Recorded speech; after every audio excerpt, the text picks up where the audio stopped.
Welcome to the Muscular Dystrophy Association's podcast series, bringing you in-depth interviews with people who are making headlines in neuromuscular disease research, care, and advocacy.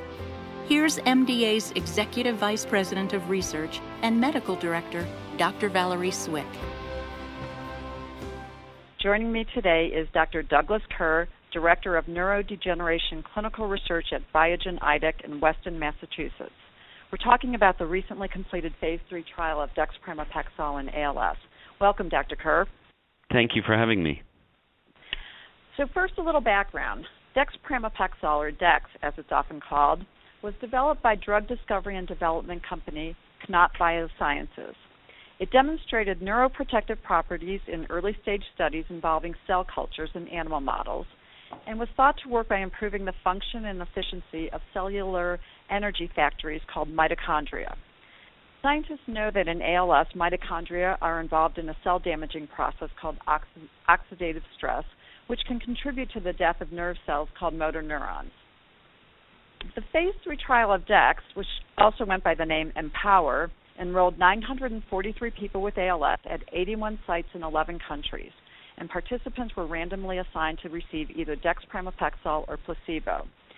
And as you know, Doug, the Dex trial was highly anticipated within our ALS community and was one around which there was a great amount of buzz. Many people within the patient and clinical communities were excited to learn of the results. But unfortunately, Biogen Idec announced January 3rd that the Dexpramipexole study failed to demonstrate efficacy, with no apparent effect on function or survival. And based on these results, the company has discontinued development of Dexpramipexole in ALS and will phase out a planned extension trial known as ENVISION. So Doug, would you describe to us what measures were taken to ensure that no stone was left unturned in analyzing the Phase 3 trial data? Sure. Let me start just by saying how disappointed we are in the results. We are passionately committed to developing therapies for ALS. We did have hopes for Dex in ALS, and we worked very hard with the ALS community to test this drug in a very robust and comprehensive way. And, I really need to express my gratitude for the patients and the caregivers and the whole ALS community that just showed incredible sacrifice and dedication to testing this drug. But unfortunately, the drug does not work in ALS. And we looked very hard to determine if there was any hint of efficacy, meaning did it work at all? And we did that by several measures. First, we had multiple endpoints, some of which measured function, some of which measured survival, some of which measured vital capacity or pulmonary function. And so we looked at the Dex group, which was a very large group of over 400 ALS patients, compared to an equal size placebo group for any difference on any of those measures. And the end result was that there was no efficacy on any of those measures. And what we then did is went and said, well, maybe it doesn't work for the whole group, but maybe there are small subgroup of patients in whom the drug would work. And you can imagine how many ways that we looked at that data, but you can, men or women, old or young, rapid progressors and slow progressors. We looked at, did it matter which site they enrolled at? We looked at virtually every type of parameter we could define to ask whether if this drug worked even in a sliver of patients, it would be a victory for us. It would be a small victory, but it would be one that we could build upon. And the end result was that it didn't show any signs of working for any of these subgroups for any of these patients. And that's tremendously disappointing.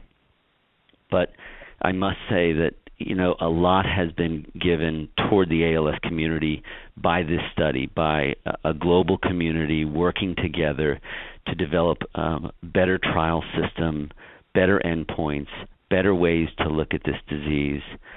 The clinical data that we gathered in this trial will help us for years to come as we try to understand ALS better. And I personally and we as a company are still deeply committed to ALS. We knew this was going to be challenging, and we are undaunted by this, and we'll get right back in there and continue to work towards developing therapies for ALS patients. Well, the results in the phase 2 trial were pretty encouraging. Can you talk a bit about how this trial differed from the phase 2 trial, and maybe why the results are so different? Well, I think the primary answer to your question is that we don't fully know why the results of the two trials were different. But the phase 2 study was small. It was not designed to look for whether the drug was working in ALS patients. It was designed to see if the drug was safe. And then there were some kind of exploratory measures to see whether the drug might be having an effect. And the key conclusion is that it might have had an effect from that study. There was a hint of something, but it was certainly not clear that there was an effect. It needed to be tested in a phase 3 study. We knew that. The whole ALS community knew that. But the Empower study, the phase 3 study, was about 10 times the size of the phase 2 study. It studied the same populations, but the end result is that it provided the conclusive answer.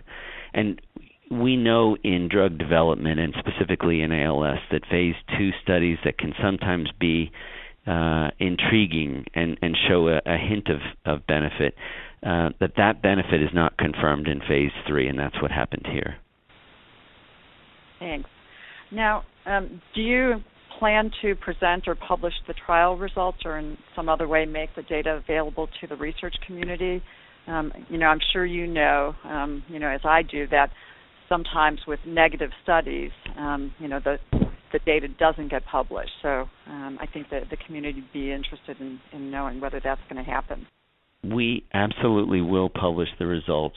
We feel a deep commitment to the ALS community. The ALS community has made this study possible, and it is absolutely incumbent upon us to publish it, and we will. There is also a vast clinical database that we want to study and look at and work with the ALS community to utilize in a way that can help design better ALS studies in the future. That'll be great information for the community. Now, you've stated that the planned Envision extension trial will phase out based on these results. Is there a timeline for winding down that extension study? Well, the extension study is being terminated now. So patients are being contacted by their investigators, by the neurologists who are caring for them in the study. We have had direct communication with the investigators and have gone over the results with them in detail. And they are making arrangements now to have their patients in the study terminate drug and come in for an end-of-study visit. And do patients need to taper off the drug, or will they be stopping it? We have no evidence that they need to taper the drug, and they can just stop the drug in consultation with their physician. Okay. And for those who might have concerns, about the safety of the drug, the initial information was that, there was, that Dexpramipexole was safe. Did your recent analysis further confirm that safety profile? Well, we looked very hard for other adverse events, adverse signals from the drug. We didn't find any new ones. So the safety profile remains consistent with that which we had seen in earlier studies. So there weren't any new findings. But it's important to note that there are adverse events that we think are due to the drug. And so there are safety consequences, and we want patients to know that. And how will that information be shared with them?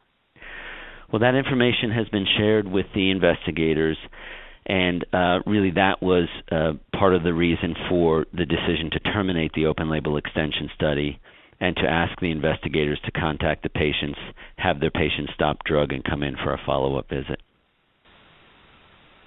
Thank you. Now, for those individuals who participated in this study, will they will they receive their individual results? How they did during the study? They will, absolutely. We feel that is our obligation to let them know what group they were on, and we will provide that information to the investigator at their site, who will then notify the individual patients. And you shared with us that you have a robust database. What kind of information in that database do you think will help, sort of inform the ALS research community going forward? Well, this is one of the largest and most comprehensive ALS studies that has ever been done. And so there's so much information about disease progression, about the endpoints that we studied, that will allow us to make better informed decisions for clinical studies in ALS in the future. We also have a series of exploratory measures that we'd like to look at in part with the community to really understand ALS more fully than we do.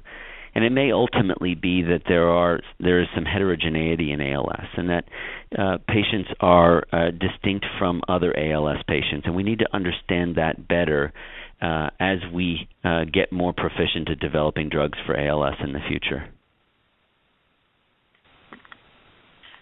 And certainly, I think the ALS community was thrilled when Biogen Idec started working in the ALS space. Clearly the more companies we have, working on this disease, the better. Can you talk a little bit about, the company's efforts going forward in ALS? Well, we remain very committed to ALS. We have had an interest in ALS for several years, and we have some therapies that are in development, although they're in the very early stages and they're not ready for human clinical trials at this point. But we're very interested in a lot of areas, and there are, I think, a lot of research advances in ALS that give us comfort that we are understanding the disease to a greater degree. And using that information and understanding that science in a very deep way to develop therapies with our own compounds, but also with our academic partners and other interested groups, I think makes a lot of sense, and we remain committed to being in this space. Well, speaking on behalf of MDA and the families we serve, we appreciate certainly Biogen Idec's efforts in ALS and your continued commitment to ALS. This has been, a difficult disease to find effective treatments for. So again, thank you for all you're doing in that regard. Well, you're welcome, and thank you. So one last question. People might have more questions about the study, about Dexpramipexole in general, or your work in ALS. Is there somebody that they can contact at Biogen to get more information? Well, I think the best thing for patients who have questions about the study to do would be to contact their investigator. And we are in frequent communication with the investigators about various questions on the study. I think that's probably the best way for patients. If there are researchers who are interested and want to discuss paths forward, certainly I am the one to contact and would welcome any such discussions. Great. Thank you. And again, thank you for Biogen Idec's efforts in this regard, and thank you for taking time to talk with me today about the Dexpramipexole Phase 3 trial results. You're welcome. Thank you, Valerie. This has been a production of MDA, the Muscular Dystrophy Association. For more information, please visit mda.org. Thank you for listening.